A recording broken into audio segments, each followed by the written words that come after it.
Spider-Man extended a hand and told the symbiote to begin. It asked if he was sure about this. It began to spread while telling him that they can stop at any time. Peter insisted, but he also didn't want there to be a deep bond. Instead, they would maintain separate minds, just like the early days of their union. Then, the process was complete. Spider-Man is back in black. Peter mocked the symbiotes since they're currently wrestling at Madison Square Garden. The symbiote corrected him. Humans were wrestling, and the symbiotes have gone to war while using them as hosts. Eddie Brock, his son Dylan, and other Eddies are here to kill them by controlling other symbiotes. Peter still thinks it's pretty funny and very weird, but maybe that's just the price of hanging out with Venom. The price of being cool. Then again, he gets why so many people are willing to pay it. The feeling is unlike any other. Just then, Peter felt something strange that alerted the symbiote.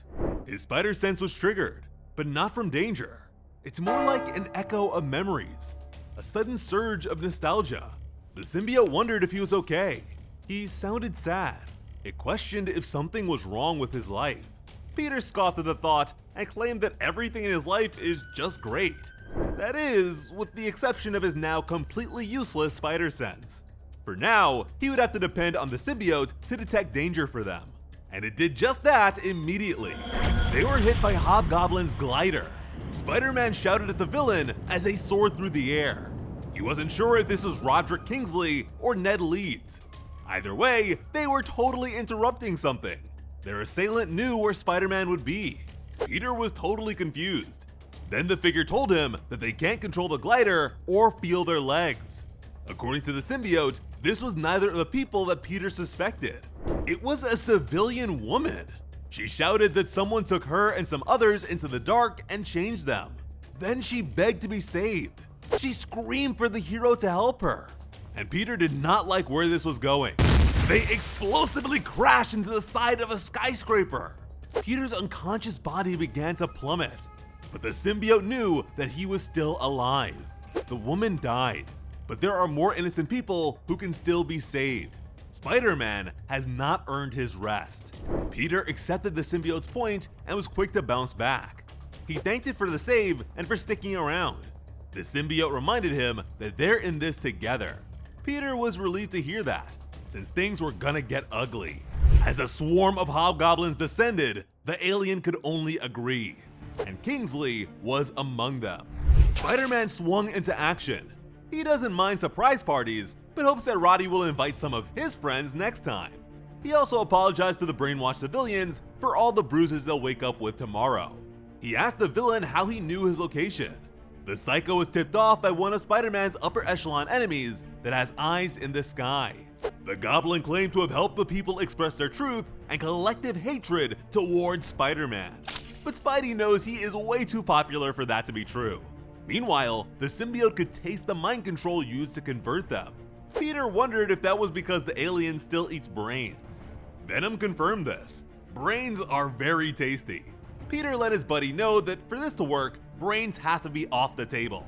Venom reluctantly agreed as a pumpkin bomb was thrown their way, but only because he called it Buddy. The symbiote expanded to shield him from the blast. The goblin cheered for his enemy's demise, but was interrupted by the rush of a dark fist. Spider-Man delivered a mean punch to his face. He thought they were past all the scary masks and evil threats. Kingsley insisted that it is not a mask. It's a statement about his inner self and hatred made of orange and blue fabric. Spidey praised the fashionista. Then he apologized for the simplicity of his mostly black getup while grabbing hold of the glider. He slammed it into the parked car of some unlucky pedestrian. The symbiote scolded him for getting reckless, angry even. Venom could feel it even without being in his mind. Peter was admittedly frustrated since he's not sure how to save the hostages that are actively trying to kill him. One goblin is hard enough. The symbiote emphasized that that's the whole point of the attack. Hobgoblin is targeting his obsessive need to save everyone. That Spider-Man wears his hope just as much as the villain wears his fear. As another glider slammed into his back, Peter made it clear that that's not gonna change, not even if he wears a different suit. Peter's arms began to bubble up. Venom has become much more than just a suit. Instead of webs, Spider-Man now uses chains. It continued to say that even after all these years, Peter is still thinking like a spider all alone in his web. But he is not alone anymore. Hobgoblin reemerged overhead with a barrage of explosives. They all connected and slammed the crime fighter back down to Earth. That was not a great feeling, but he withstood it. Spider-Man shot his chains at another minion. Then their glider slammed into his back. But they are Spider-Man! 2 minions were grabbed at the same time. But this was just the opportunity the Goblin was hoping for. Countless bombs were dropped like rain. The explosion consumed several city blocks. Thankfully, they were saved by someone Venom did not recognize. Jackpot greeted Spider-Man with a smile. Then she made some corny gambling jokes. Spider-Man praised her professional-grade quips. Venom wondered why Peter was calling her Jackpot. Now the symbiote recognized its least favorite redhead. Spider-Man ignored it and expressed his enthusiasm towards a team-up with one of his favorite people. While she took care of the hostages and he handled the gliders, Jackpot wondered if his vintage look means that he already has a partner. She reminded him that it is an alien parasite. The symbiote knows that Mary Jane hates it, almost as much as Peter loves her. MJ began mentioning the last time he wore it, but Peter retorted that last time he was a younger Spider-Man that was full of bad choices.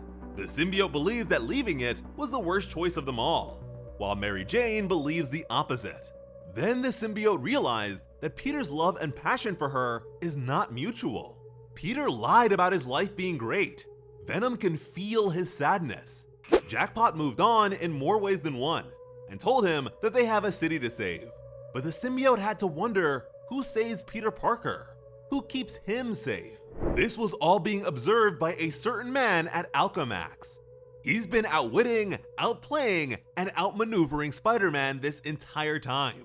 He's patiently waited throughout all of Earth's history just to unleash this level of chaos. He could hardly wait to see what would ensue from here as he pressed a button. Now that the hostages have been dealt with, it's 2-on-1. Spider-Man decided to give the Goblin one more chance to give up. But before Hobby could finish his refusal, something began to leak from his glider. Darkness began to envelop him. The same thing happened to all the brainwashed civilians. The voice of an eldritch horror emerged, along with a tentacled face. This is Arachneote. The heroes were stunned. Venom thought the creature was just a legend. The Arachneote is a mind that consumes all it encounters. Nothing has ever survived the creature's touch. Even Null, the king of the symbiotes, fears it. If they're gonna have any chance of winning this, Venom cannot just be a costume. Peter needs to become the symbiote's host. Their bond needs to be reforged with their minds becoming one. They would need to be together. Together as Venom. Spider-Man and Jackpot did their best to avoid Arachneote's attacks. Venom warned that there is no fighting such a creature. Peter agreed that they don't have the firepower to take it down, but there is always a way to win. Jackpot called out to Paul for assistance. Venom asked Peter who she's talking to. Spidey explained that Paul is MJ's new boyfriend and the one behind Jackpot's tech. MJ wanted the strongest sonic powers possible, but her abilities are like a slot machine. The best Paul could do was limit the results to frequency-based power sets. It might take a few spins to get what she wants. Once her powers shifted, Spider-Man held her up with his chains. Unfortunately, MJ ended up with light powers and would have to wait a bit for another try. Venom told her that Paul failed. No light could possibly pierce the Arachneote's dark heart. Jackpot didn't really care to hear the alien's opinion. She already blames the creature for all this happening in the first place. She told Spider-Man to bring her closer to the monster so she can save the civilians inside it. MJ blasted one of its legs. Then Spider-Man pulled the hostage out. Jackpot gave her power gauntlet another spin. This time, it let her see into the electromagnetic spectrum, which isn't exactly useful right now. As Spider-Man freed another victim, Venom mentioned how he's thinking with his heart. The symbiote urged him to handle things on his own and tell the humans to just run away. Peter argued that Venom's the one who keeps bringing up MJ. The symbiote admitted to being distressed about MJ going from the love of his life to just a friend from work. Peter accepted that MJ makes her own decisions, and all they can do is live with them. But right now, they're fighting an ancient horror. Venom doesn't think this is the time to be respectful. The symbiote told Peter to let it in. Then they wouldn't have to worry about time at all. Peter accepted, but told it not to make him regret it. Venom explained that in the symbiote language, the arachniote is called all hunger because it can never be filled. Every young spawn is born with hive collectivism at the very core of its being. But all hunger came to be when two symbiotes committed the sin of bonding with each other while retaining their individuality. They rejected oneness and cut their connection to the hive to become their own collective. A hive within a hive where each new consciousness doesn't add to the whole and simply sows discord. All hunger is a warning. All hunger is love. All hunger is death. Peter felt Venom's fear, but all life fears death. And as someone who is always afraid, Spider-Man let it know that fear is what heroes are made of. And they are heroes. Jackpot tried her luck again. This time, she gained molecular freezing. Then she tried again. Now her body was made of loose atoms that let her slip through solids. One more spin. This time, she got exactly what she wanted. She used it to make an absurd amount of noise right in the creature's face. It even made Venom recoil and reveal Peter's face. And Peter was really impressed. They swiftly went back to doing their part. But even Venom had to admit that Jackpot is truly incredible. Venom reminded Peter that Mary Jane used to be his. Peter corrected him. They were each other's. Venom replied that despite that, now Peter just buries that love even though it gives him life. The symbiote accepted that it will never understand humans. Arachniote cursed the redhead for bringing it such pain, but now they would return the favor. Hobgoblin echoed the hive sentiment. Now Spider-Man agreed with Venom. Jackpot's powers weren't enough. Paul was alarmed by her critical readings. He told his girlfriend to flee, but MJ refused. She had a plan. Her gauntlets have a limiter that holds back her full power so she doesn't die. Unfortunately, Spider-Man knew exactly why she was telling them this. She asked him to trust her, something Peter would always do. Venom slipped into her gauntlet. It was surprised that Peter was willing to risk her life for power. Venom tried to deliver its signature line in her head, but Jackpot made it clear that this is her show and the alien is just here to assist. Paul couldn't believe the readings he was seeing. The symbiote gradually gained more control over her power. Jackpot. MJ cracked her knuckles. Mary Jane blasted the creature with all of her unrestricted power.